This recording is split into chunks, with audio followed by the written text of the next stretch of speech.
Chers Français, chères Françaises, mes chers compatriotes, chers résistants de France, je tiens à vous féliciter, tous ceux et toutes celles qui sont allés manifester en nombre ce 17 juillet contre la tyrannie sanitaire de M. Macron. 136 manifestations se sont déroulées sur tous les territoires et dans les dom-toms. Je pense que nous étions plus d'1 million à manifester contre la tyrannie sanitaire, contre la vaccination obligatoire anti-Covid et contre le passeport sanitaire. Le gouvernement ment effrontément en minimisant la puissance de notre rassemblement fraternel.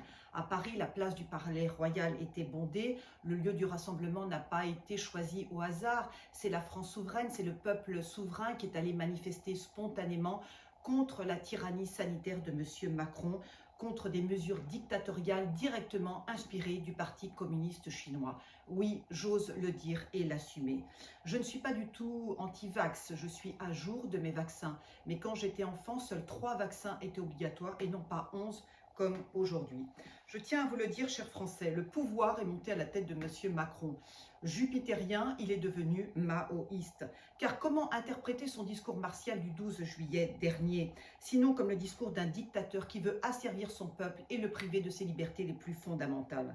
Chers Français, votre liberté et votre santé sont vos biens les plus précieux. Il faut les préserver contre toute dictature. Refusez catégoriquement le vaccin anti-Covid-19 qui est nullement obligatoire et qui est toxique, expérimental et mortifère. Le vaccin à base d'ARN messager provoque thrombose et stérilité. Il affaiblit durablement votre système immunitaire et il vous transforme en zombie.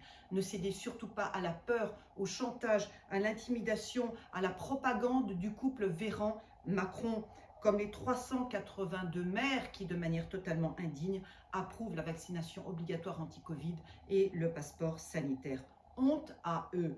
De nombreux textes français et européens nous protègent de la vaccination obligatoire. Personne ne peut vous l'imposer.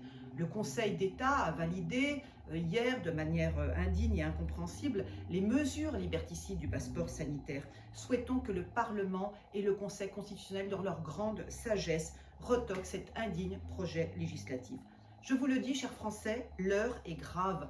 Cela fait plusieurs mois que je demande, en tant que présidente des souverainistes, la destitution du président Macron au nom de l'article 68 de la Constitution française. Sachez que j'ai écrit à tous les députés et tous les sénateurs à ce sujet. Vous avez été des milliers, ce 17 juillet, à crier d'une voix forte et unie « Macron, démission » et à chanter la Marseillaise. Moi qui suis née à Marseille et qui suis donc une authentique Marseillaise, sachez que mon émotion est à son comble quand j'entends le peuple français chanter d'une seule voix l'hymne national, quand j'entends la clameur et la sainte colère du peuple blessé.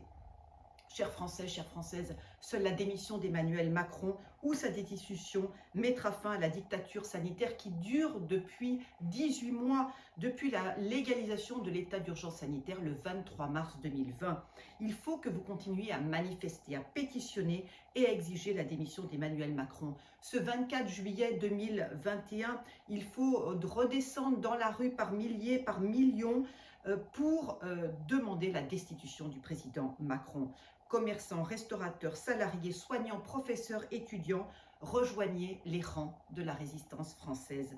N'oubliez pas que le projet des mondialistes est d'inspiration communiste, que l'Organisation mondiale de la santé est présidée par un communiste, que la plupart des conseillers d'Emmanuel Macron sont communistes, que le confinement, le port obligatoire du masque, la vaccination anti-Covid, l'application de surveillance anti-Covid, la propagande mortifère, la délation généralisée, la ségrégation entre vaccinés et non vaccinés, la création d'une oligarchie détenant tous les pouvoirs, le mépris du peuple et de ses libertés fondamentales sont d'inspiration communiste.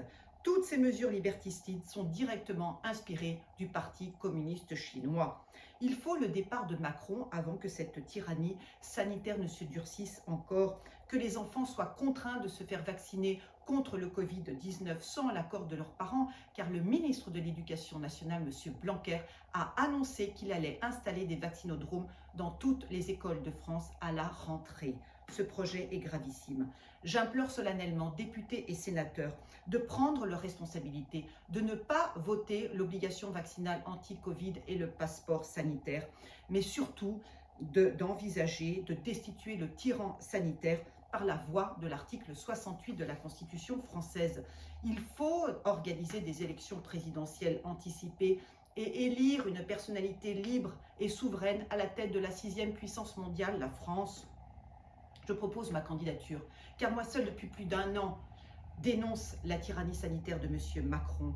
Et moi seul ai la droiture, la clairvoyance, l'éthique et la compétence pour présider notre pays et restituer au peuple français ses libertés fondamentales et sa prospérité. La France doit assurer la présidence de l'Union européenne ce 1er janvier 2022. Cela ne doit surtout pas être Emmanuel Macron qui préside cette Union européenne, mais une européenne convaincue, profondément attachée à une Europe des nations souveraines et à leur entente cordiale. Tous les candidats qui se sont déclarés à la présidentielle ne sont pas à la hauteur d'un tel mandat national ni communautaire.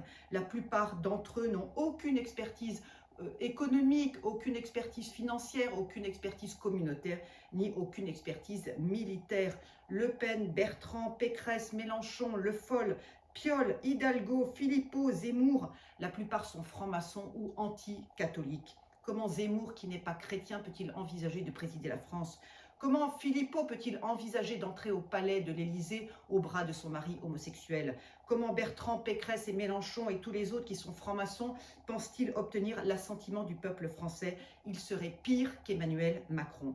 En tant que présidente des souverainistes, je défends une France souveraine et chrétienne au service d'un peuple libre et souverain. Voilà mon seul credo, c'est le credo des authentiques souverainistes. Quant à la catholicité d'Emmanuel Macron, elle est totalement factice. Son pèlerinage au sanctuaire de Lourdes ce 16 juillet est une tartufferie, est une mascarade. Qui défend le mariage homosexuel n'est pas catholique. Qui défend la loi bioéthique qui légalise les embryons chimériques n'est pas catholique. Qui défend l'avortement à 14 semaines d'aménorrhée n'est pas catholique. Qui ne fête à ses compatriotes ni Noël, ni Pâques, ni l'Ascension, ni la Pentecôte, ni aucune fête chrétienne n'est pas catholique. Qui défend une France œcuménique et multireligieuse n'est pas catholique. Qui méprise le génie du christianisme n'est pas catholique. Les authentiques catholiques dont je suis, car moi, contrairement à Emmanuel Macron, me rend à la messe tous les dimanches depuis ma plus tendre enfance, je ne me laisse pas abuser par sa comédie. Et je précise que je vais à la messe diocésaine et non à la messe traditionnaliste, car je préfère la messe en français plutôt qu'en latin.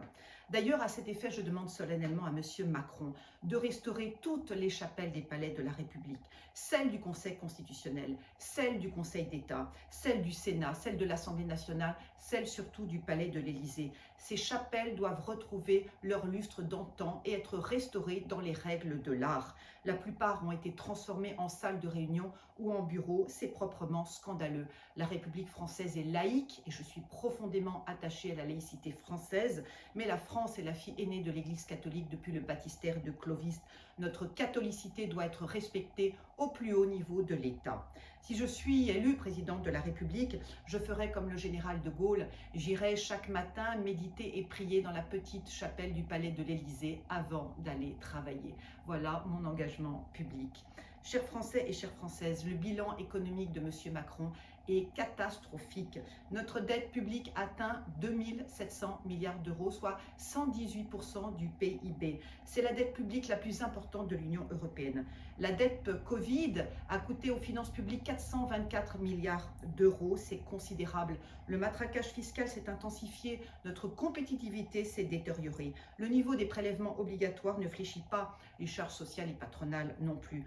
À titre d'exemple, sur un salaire de 56 000 euros brut, sachez que 30 000 euros partent aux impôts, à la TVA, aux charges sociales et patronales. Globalement, nous travaillons uniquement pour l'État.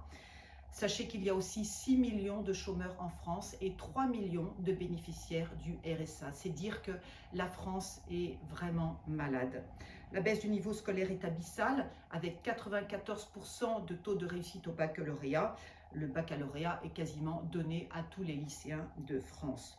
Je vous invite ainsi, chers Français et chères Françaises, à manifester et à pétitionner jusqu'à ce que Macron démissionne. Ce 24 juillet, il faut que nous soyons des milliers, des millions à descendre dans la rue pour exiger sa démission.